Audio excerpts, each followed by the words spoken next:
Ako nga pala si Louie at dito magsisimula ang journey ko sa pag-vlog gamit lamang ang cellphone ko. At oo, tama ang narinig nyo.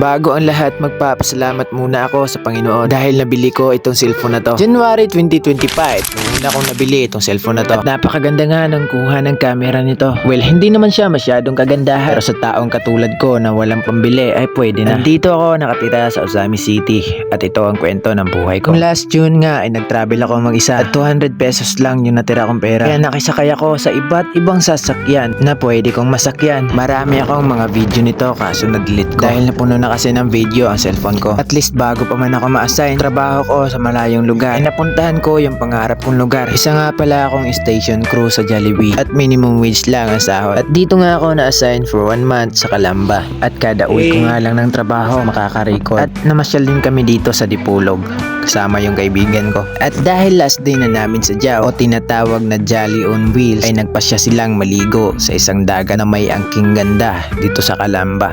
Ito nga pala ang mga kasamahan ko sa trabaho at mahigit 1 buwan na nga ako ditong nagtratrabaho. Napakagandang mga experience ang naranasan ko dito at parang gusto ko pa ulit mag-travel kasi sino ba namang hindi gusto yun eh.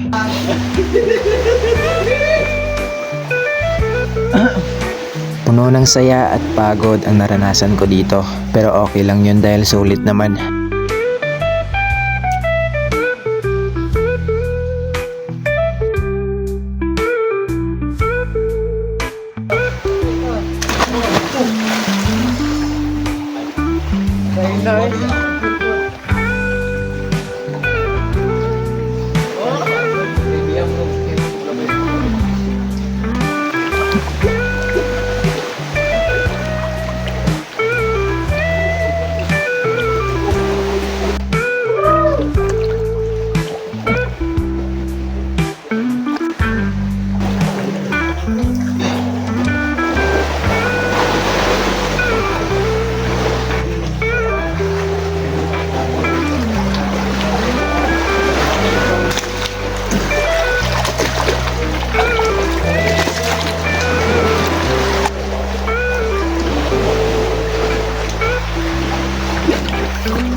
At dumating na nga yung umaga. Gumising ako para makita yung sunrise. Grabe, sobrang ganda pero hindi na kami nagtagal. Dahil kasi may lilinisan pa kami doon sa pinagtatrabahuan ko. At tsak na tagal-tagal na paglilinis talaga ang mangyayari dito. Akalain mo naman sabi ng manager namin, gawin mong parang bago. Pero ang ginawa ko talaga dito ay linisan ko na maayos para talaga hindi kami mapapagalitan pag uwi namin sa Osamis. At medyo nalinis naman siya kahit papano. Yan nga, pag uwi namin sa Osamis, sinabihan kami ng manager ko na ang dami pa daw dumi.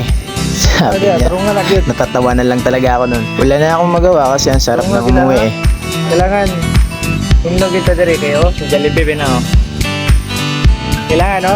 Naugaw na patintin ni Jollibee oh. Masasabi kong mabait talaga ang mga tao dito. Time na wala akong pera, sa tindahan talaga ako umutang. At kahit na hindi nila ako kilala, ay pinapautang nila ako.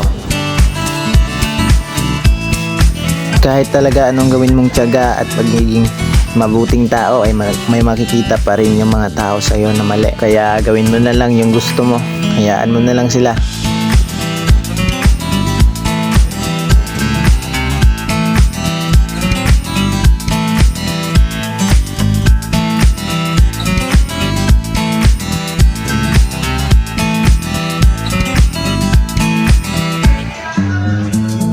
Hey.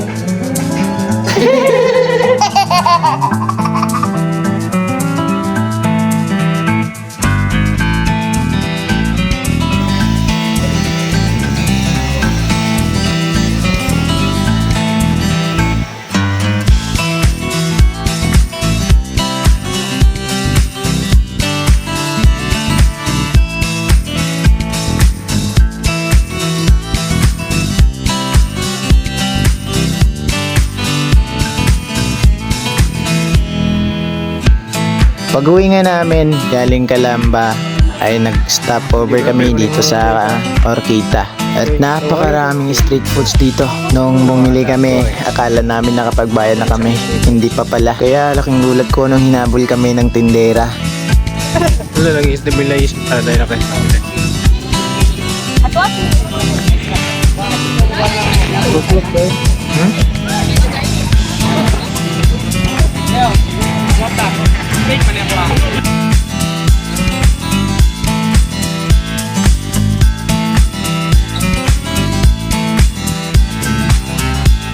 Hindi na kami magtatagal dito dahil baka gabihin kami sa daan. Nakakatakot kasi magbiyahe ng dilim.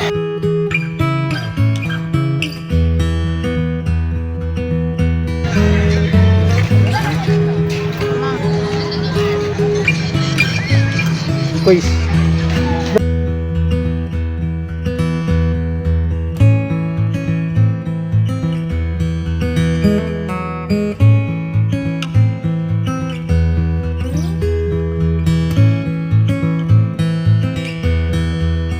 Banda dito ay bumili ako ng pasalubong para sa girlfriend ko kasi may tupak yun eh. O di ba hindi tayo inaway, nalagaan pa tayo.